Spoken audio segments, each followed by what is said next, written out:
वो हमेशा 21 का ही रहेगा। ট্রেলারে পার্টিকুলারলি এই লাইনটা যখন ধর্মেন্দ্রজি বললেন, চোখে জল চলে আসতে বাধ্য। কথা বলছি আপকামিং হিন্দি সিনেমা 21-এর ট্রেলার নিয়ে, যেটা কিছু ঘন্টা আগেই ড্রপ করা হয়েছে, ডিরেক্টেড বাই শ্রীরাম রাঘবন।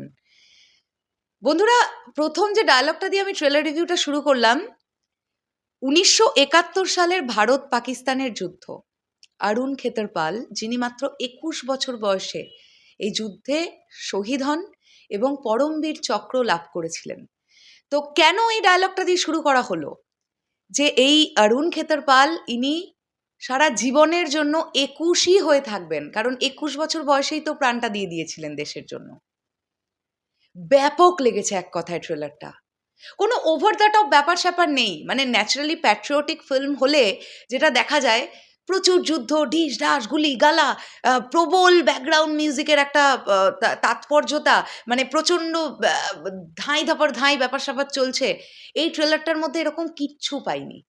যতটুকু দরকার ততটুকুনি দেখানো হয়েছে ট্রেলারের মধ্যে। আগস্তিয়া নন্দ, যার এটা ডেবিউ ফিল্ম, এবং তার পারফরমেন্স দুর্দান্ত লাগছে। এছাড়াও ধর্মেন্দ্রজিকে নিয়ে নতুন করে কি বলবো, জয়দীপ আহলওয়াত আছেন এই সিনেমায়, আরও অনেকে আছেন। এই ট্রেলারটা এক কথায় খুবই ভালো একটা ট্রেলার, খুবই ভালো। এবং এই ট্রেলারটাতে যেমন ম্যাক্সিমাম দিকটাই এই যুদ্ধকেন্দ্রিক ব্যাপারটা রাখা হয়েছে, ঠিক তেমনই কিছু এমন কনভারসেশন রাখা হয়েছে যেগুলো আমাদের মধ্যে একটা ছোট হলেও স্মাইলের আবির্ভাব ঘটাচ্ছে। রোম্যান্সের দিকটাকে ছোট্ট করে ইনপুট দেওয়া হয়েছে। সব মিলিয়ে এই পুরো ব্যাপারটা দারুণ লেগেছে আমার কাছে।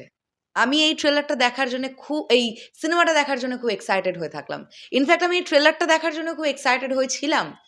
কালার গ্রেডিংয়ের কাজ, প্রতিটা ফ্রেম, ব্যাকগ্রাউন্ড স্কোরের কাজ, ডায়ালগ ডেলিভারি, প্রত্যেকজন, স্পেশালি ধর্মেন্দ্রজি যখন বলছেন ও হামেশা 21 কা হি রহেগা, আলাদাই একটা ব্যাপার যেভাবে উনি বলছেন। এছাড়াও ধর্মেন্দ্রজিকে হোমাজ দেওয়া হয়েছে ট্রেলারে, আমরা দেখতে পাচ্ছি যে ব্যাপারগুলো বেশ বেশ ভালো লাগার মতন একটা ব্যাপার।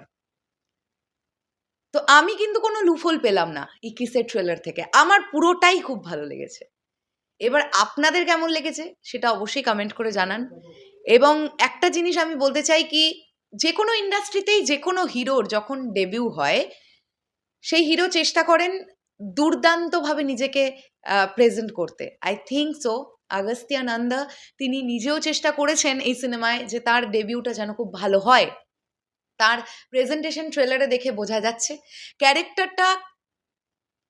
ক্যারেক্টারটাতে মানে অরুণ খেতরপালের ক্যারেক্টারে আগস্তিয়া নন্দাকে দেখতে ভালো লাগছে, খুব ফ্রেশ ব্যাপারটা, বেশ ভালো লাগছে। তো আপনাদের কেমন লেগেছে সব মিলিয়ে কিসের ট্রেলার কমেন্ট করে জানাতে পারেন। আসছি আবার খুব শিগগিরই, তাহলে এখনের জন্যে টাটা।